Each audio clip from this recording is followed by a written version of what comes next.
Did your lack of emotional intelligence cause your breakup?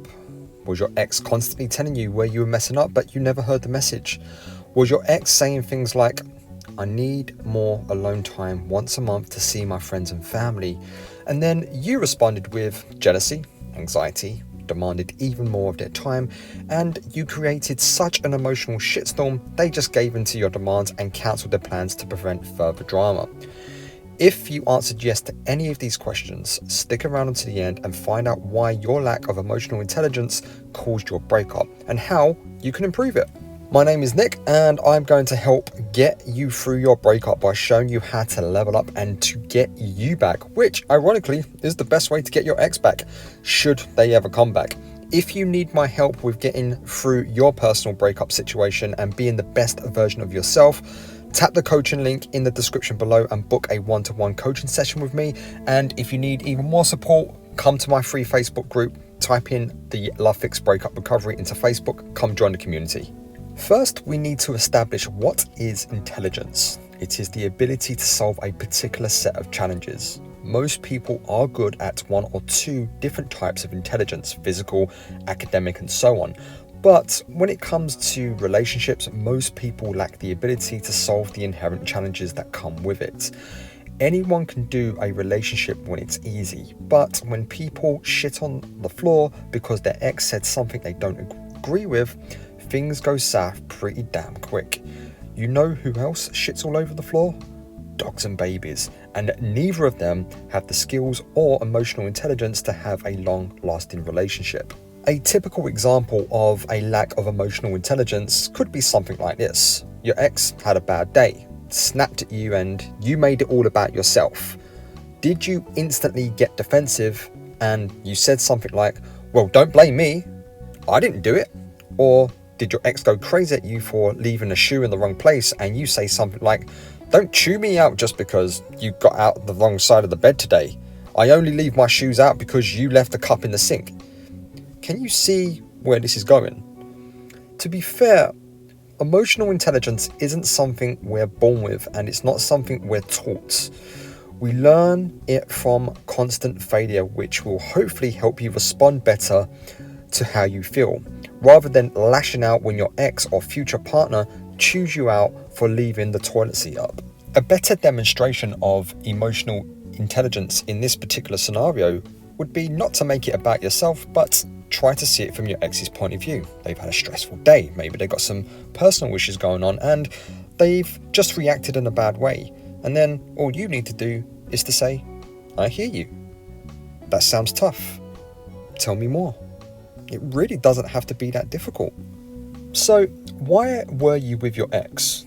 Why were you in that situation with them?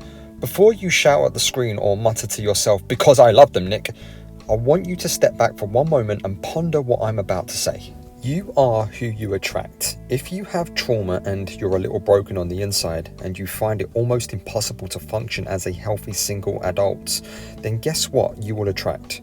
Assuming part of being emotional intelligent is the ability to interpret your feelings and responding appropriately, have you actually ever achieved that state of self-awareness?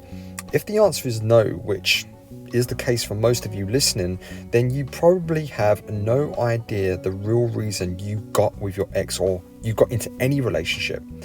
Most people do not have this awareness and therefore outsource self-love, validation, anxiety, insecurity to your ex-partner or future partners.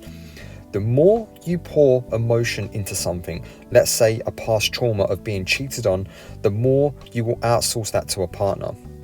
If you're constantly thinking your partner will cheat because a past partner cheated on you, sooner or later you will find what you want to find even when there's nothing there. By that time, you've damaged your partner or ex-partner's emotional attraction for you so much to an extent that there is no way back. A little emotional intelligence on your part would have gone a long way to preventing that breakup from occurring. Sadly, rather than going to therapy and taking responsibility for your own healing, you outsource it to your next partner and the vicious cycle continues. I am not saying you can't feel bad about your past or even have anxiety about the future, but you can switch from being reactive to proactive. Reactive is you having a bad feeling about something. Your partner comes home 10 minutes later than usual because they were stuck on the train, and all of the trauma from being cheated on tells you your new partner is now cheating because they were 10 minutes late. 2 years later of the same pattern, and they dump you. A much healthier way to be, which requires emotional intelligence, goes like this. You, hey, I'm feeling a little anxious. Can we talk?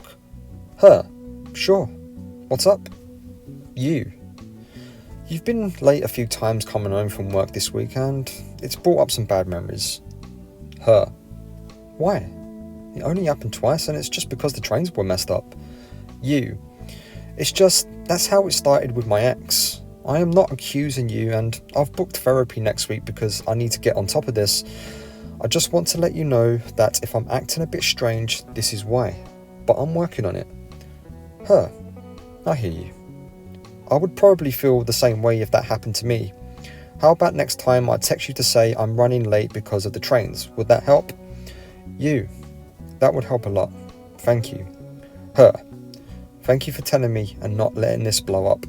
My ex would accuse me of cheating all of the time and I just felt so low. It ultimately led me to dumping him. You, I can appreciate that. I wouldn't want to be accused of cheating either, and I certainly don't want to do that to you. So that's a great example of listening to understand and not to respond. Both sides are being heard and a solution was found. Both sides are taking accountability for their own fears and traumas. It's important to not just wait for your turn to talk, because all that will happen is your partner will feel unheard and lose emotional attraction for you over time. It's okay to have your thoughts, feelings and fears, but how you act, how you respond and how you deliver, how you feel will make all the difference between a great relationship and a toxic one. And all it took was a little bit of emotional intelligence. Reading the room, the situation and being less reactive to how you feel will make all the difference. Ultimately, emotional intelligence is first learning how to interpret yourself and then being proactive rather than reactive. Once you find balance with yourself, you will be able to be vulnerable with a partner without letting your insecurities control your actions and dominate the relationship. You will also start to attract other people with better emotional intelligence. So the next time someone loses their shit with you, try not to take it personally. Step back, ask them what's up and just show them that they've been heard. If they get abusive or violate your boundaries, then politely but firmly put them in their place.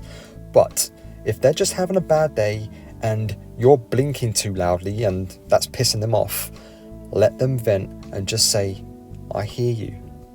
That sounds rough. Tell me more.